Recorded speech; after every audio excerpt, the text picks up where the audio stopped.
The sun was still climbing when Yoloka, 8 months pregnant, tied her wrapper tightly and lifted her basin of dirty clothes. Her husband had left early for the farm. The compound was quiet, and the only person awake was her neighbor, Mama Chica, who swept the front yard while humming a song. "Yuloku, take it easy, oh," Mama Chica warned. "You are too heavy to be going to the stream alone." Yuloku laughed softly. "Ah, Mama Chica, if I don't wash these clothes now, who will? My husband will come back hungry and tired." The older woman shook her head. "You pregnant women think you are stronger than spirits." But Yuloku smiled, lifted the basin, and began the slow walk toward the stream. The path was silent. Palm leaves rustled above her. Birds chirped. Everything felt normal until she reached the water. The stream, Oguda, was unusually calm. No children playing. No women rinsing clothes. Not even the usual sound of flowing water. It was like the whole river was holding its breath. Yuloku knelt by the bank and dipped the first cloth into the water. A sudden chill ran through her body. This water is too cold today," she whispered. She continued washing, but she kept glancing around. She felt like someone or something was watching her. As she bent to rinse a wrapper, a sharp pain shot through her stomach. Chakumo. She fell to her knees. The pain came again, stronger. Her heart raced. Her breath shook. No, not now. Not here. She was going into labor. She tried to call out, "Help! Somebody help me!" But the forest swallowed her voice. Another contraction gripped her. She cried out again, weaker this time. Tears rolled down her cheeks as she held her belly. Then the water began to ripple, slowly, gently, almost like it had heard her pain. Yuloku froze. Her eyes widened. Something or someone was rising from inside the stream. At first, she thought it was a woman, but as the figure came fully into view, Yuloku gasped. It was a mermaid. Her skin glowed like early morning sun. Her long hair floated behind her without wind. Her eyes were calm, deep, ancient, like she had lived in the water for centuries. The mermaid spoke with a soft voice that echoed like water touching stones. "Do not be afraid, daughter of the land." Yuloku shook her head, trembling. I didn't call you." "You did," the mermaid answered gently. "Your pain called me." Another contraction struck. Yuloku screamed and fell sideways. The mermaid glided forward, her tail shimmering beneath the surface. She placed a glowing hand on Oluwaku's belly. "Your child is coming," the mermaid said. "But fear will make the birth difficult." Yuloku sobbed. "Please, help me. I don't want to die here." The mermaid nodded. "I will help you. I will bring your child safely to this world." She lifted Oluwaku's head gently and whispered ancient words. The pain softened. The contraction steadied. Her breathing calmed. The stream glowed around them like the water itself was giving light. The mermaid leaned closer. "Push, I am with you." And as Yuloku pushed with all her remaining strength, the water behind the mermaid erupted in bright blue light. The stream itself seemed to open. The baby was coming. The mermaid placed her hands beneath the water, waiting, calm, certain. And Yuloku realized she was about to deliver her baby into the hands of a creature not of this world. The stream glowed brighter as Yuloku screamed through the next contraction. Her hands dug into the wet sand, her breath shaky, her body trembling. The mermaid's voice floated around her like a soft song. "Do not fear. Let the water carry your strength." Her words were gentle, almost musical, but powerful enough to steady Oluwaku's racing heart. Another wave of pain hit. Another push. Another cry. The mermaid reached forward, calm to calm for such a terrifying moment. The light around them thickened like mist. Yuloku felt her body opening, stretching, releasing. Then, a baby's cry filled the air. Not a weak cry. Not a struggling cry. A cry that echoed across the stream like a new spirit announcing itself to the world. The mermaid lifted the child from the water, holding him carefully with both hands. The baby's skin glowed faintly, like the river had kissed him before letting him go. His tiny fingers curled and uncurled. His cry was strong, almost fierce. Oloaku's hairs fell uncontrollably. My baby, my son. The mermaid looked down at the child with a strange expression, half awe, half sadness. He is strong, she whispered. Stronger than you know? She pressed her ear gently against the baby's chest as if listening for something other than a heartbeat. What is it? Yoloko asked weakly. Her voice shook with fear. The mermaid did not answer for a moment. Instead, she rocked the baby in her arms, whispering ancient watery words that made the stream ripple softly. Then she turned to Yoloku. There is something I must do. Oloaku's heart tightened. Do what? Give me my baby. The mermaid shook her head slowly. This child, he carries a mark of water, a gift, a burden, a story yet unwritten. She touched the baby's forehead, and a small swirl of blue light appeared for just a second, then faded instantly. Yoloku blinked in shock. Why is my baby glowing? What did you do to him? I have not harmed him, the mermaid said gently. But he was born between worlds, yours and mine. I only opened the path. The river did the rest. Yoloku sobbed, stretching out her arms weakly. Please, give me my child. The mermaid hesitated. For the first time since she appeared, her expression changed fear, longing, and a kind of ancient sadness that no human could ever fully understand. Then she said quietly, I must study him. Oloaku's eyes flew wide. What? Study my child. Why? The mermaid held the baby closer protectively, as if afraid someone might snatch him. He carries something rare, something I have not seen in centuries. She looked at the water as though asking it for guidance. This is not an ordinary child. Oloaku's chest tightened. Her heartbeat pounded painfully. That is my son, she whispered. He may be born in water, but he belongs to me. The mermaid's tail brushed the water, creating sparks of blue light. I will return him, she said, but I must understand the sign on his forehead. If I do not study it now, it may harm him later. Yoloku shook her head violently. No, give him to me. Give me my baby. Her scream echoed across the stream. The mermaid flinched. The water behind her rose suddenly in tall waves, protective, restless, wild. You are weak, the mermaid said softly. You cannot even stand. If I give him to you now, you will both suffer. Please, Yoloku begged, tears streaming. I carried him for 8 months. I endured this pain. He is mine. The mermaid floated closer, her face softening. I do not wish to take him from you. I only wish to protect what was born today. The baby stopped crying suddenly. He opened his eyes bright, deep, and strangely calm. For a moment, Yoloku and the mermaid both froze. The child stared at the water as if he recognized it, as if he understood it, as if it called to him. The mermaid's voice trembled for the first time. You see, he hears the river. A cold shock ran through Oloaku's entire body. What are you saying? But before the mermaid could answer, a distant voice shouted from the bushes. Yoloku, Yoloku, where are you? Mama Chica. Her neighbor had come searching. The mermaid gasped, the humans are coming. I cannot be seen. She lifted the baby slightly as if preparing to sink back into the water. Yoloku screamed and dragged herself forward with the last strength in her body. No, don't take my child, please. Mama Chica's footsteps grew louder. The river roared. The baby glowed.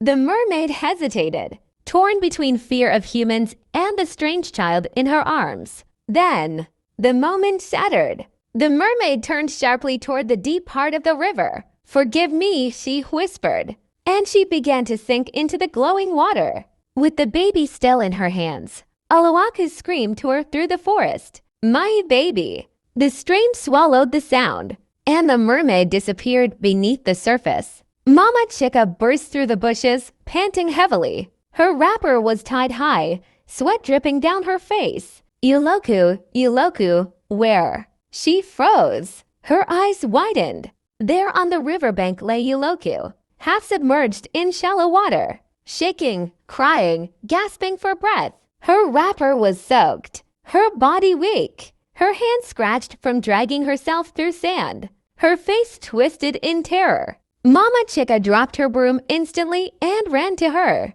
Jesus, Uloku, what happened? Uloku tried to speak, but her voice broke into a scream instead. My baby. Mama Chica, my baby is in the water. Mama Chica blinked in confusion. In the water how? What are you saying? Did you fall? Did you faint? Uloku grabbed her arm desperately. I gave birth here. In the stream my baby was. Crying she took him she. Entered the river she took him from me. Mama Chica looked at her like she was losing her mind. Who took him? Who?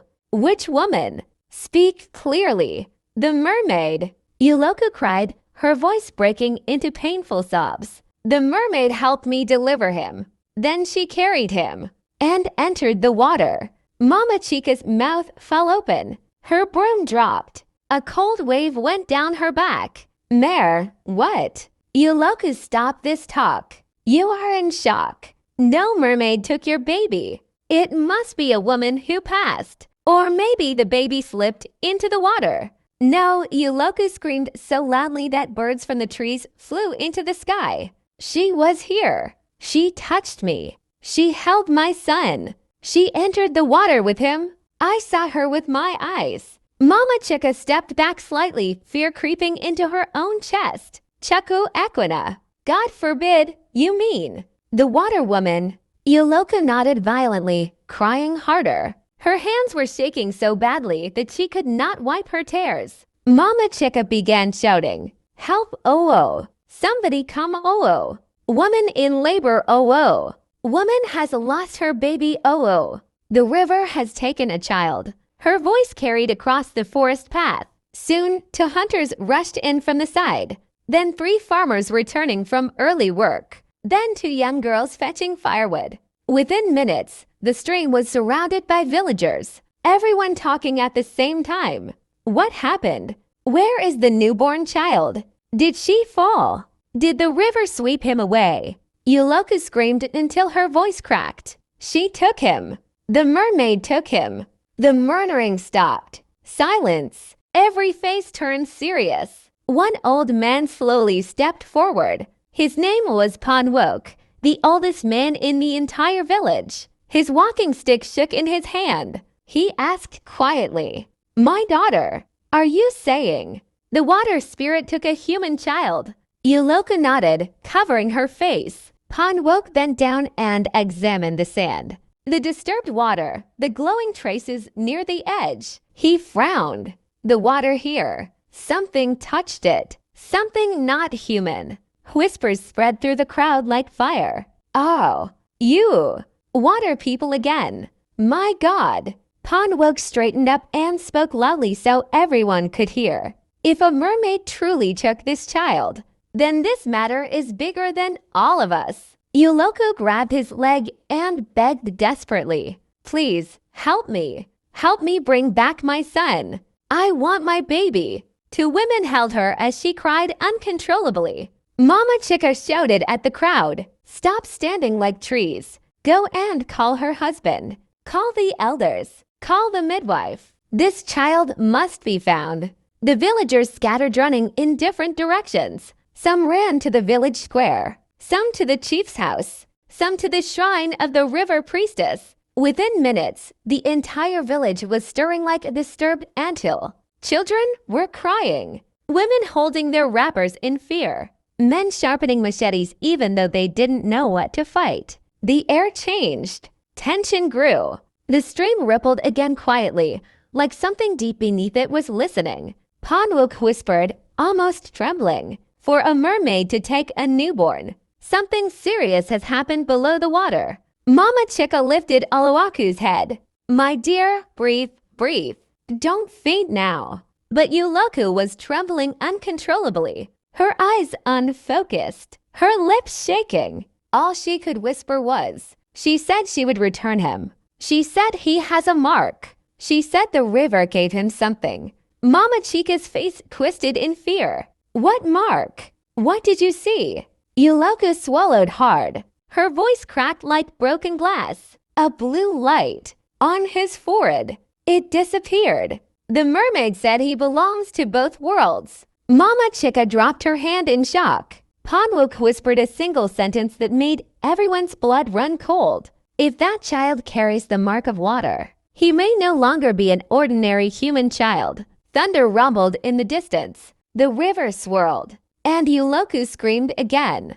My baby, bring me my baby. The village had never seen such a day. The river had claimed a child, and nothing would ever remain the same. The village square was in chaos. Women ran with their wrappers flying behind them. Children clung to their mothers. Men gathered with sticks, cutlasses, and torches even, though nobody knew what to attack. The sound of panic filled the entire village. The river has taken a newborn.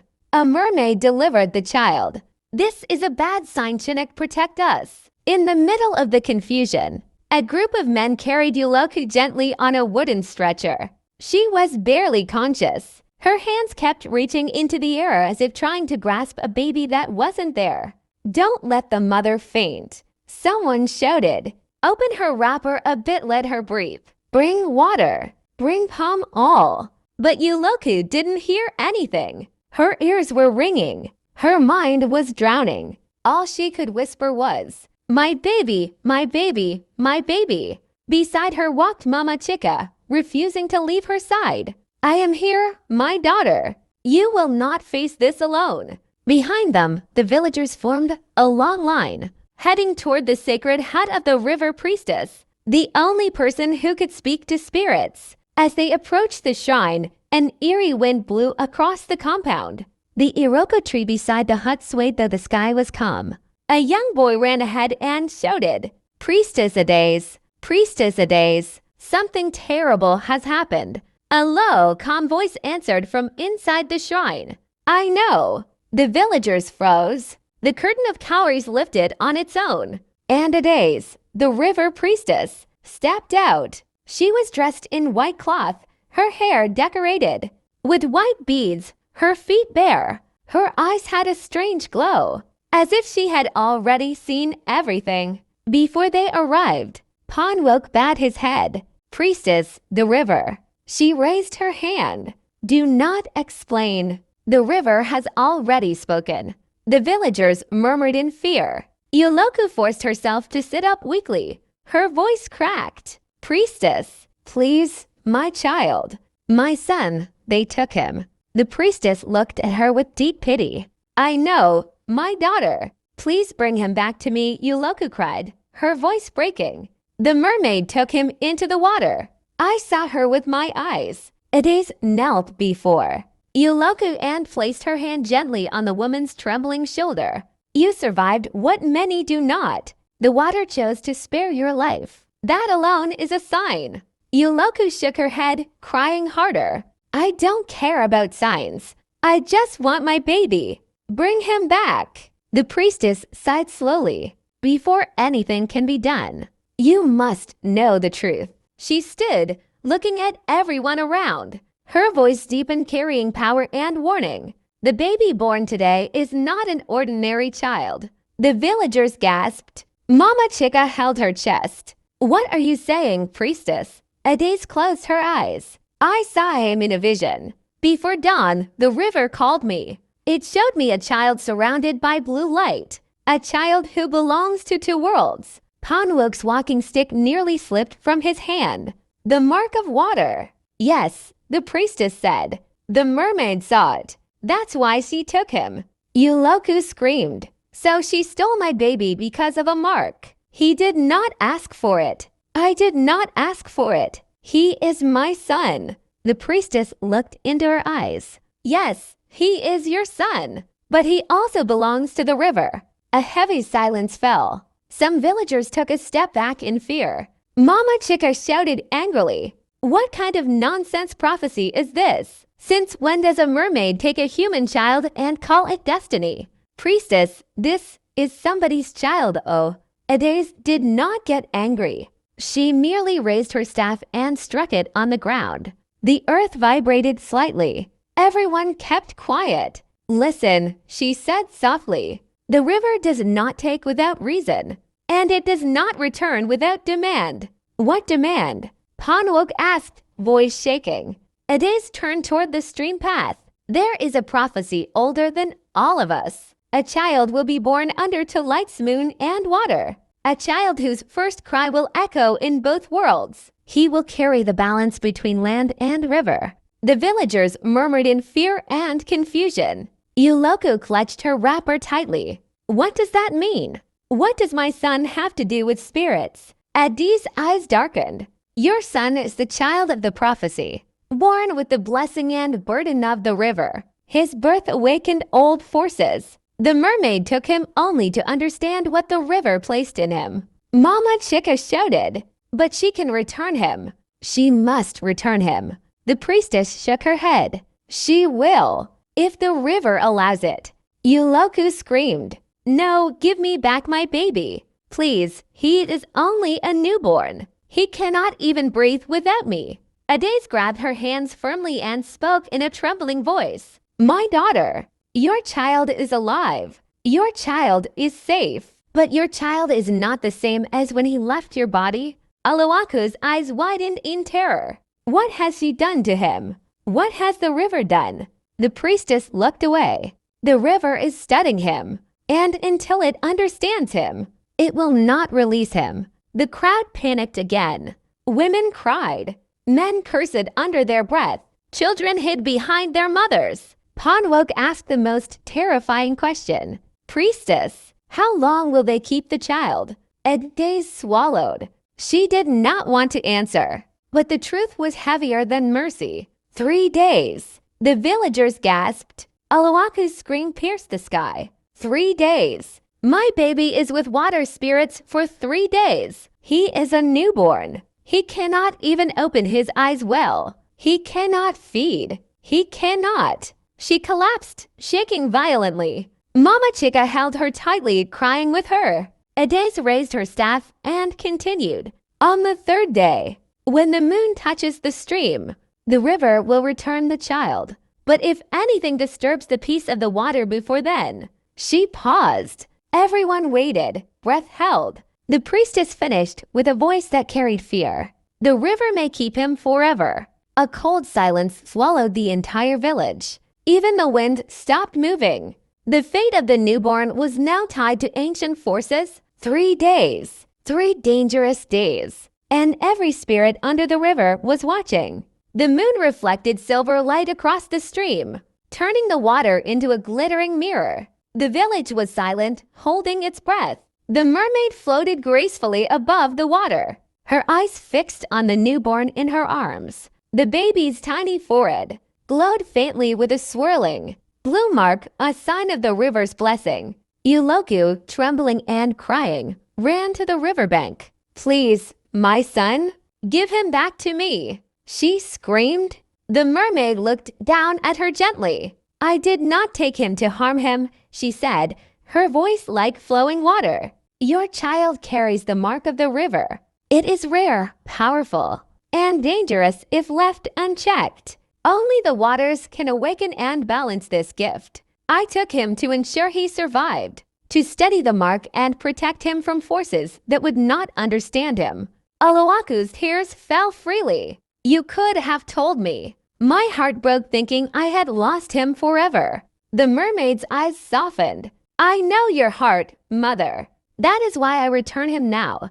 His mark has been stabilized. His first cries have echoed in both worlds. He is strong, but he needs your love and guidance to grow. He belongs to both land and river, but you are his mother. You must raise him with care, courage, and respect for the waters." Slowly, she lowered the baby toward Yuloku. His tiny hands reached out, and she placed him gently into his mother's arms. The glow on his forehead faded into a soft, gentle light. Yuloku held him close, feeling his warmth, and whispered, "You are mine, and I will protect you always." Mama Chica stepped forward, embracing her. "You were brave, my daughter. You faced fear and danger, and you did not falter. The mermaid dipped her tail into the water one last time, sending sparkling ripples across the stream. Remember this, the river watches all who bear its mark. Teach him respect, teach him courage, and he will thrive in both worlds. One day, he will need both. Then, with a graceful sweep, she disappeared beneath the water, leaving the river calm, peaceful, and glowing faintly under the moonlight. Yuloku kissed her child's forehead, tears mixing with awe. The baby cooed softly, his tiny eyes reflecting a hint of the river's magic. She understood now. The mermaid had taken him not to punish or frighten, but to protect him, awaken his gift, and ensure his survival. The village slowly returned to life. Birds chirped, the palm trees swayed gently, and the river sparkled with quiet mystery. Oluwaku's son, a child of two worlds, would grow with both his mother's love and the river's blessing, strong, wise, and extraordinary. Thank you for watching. Don't forget to like, subscribe, and share so you don't miss our next story.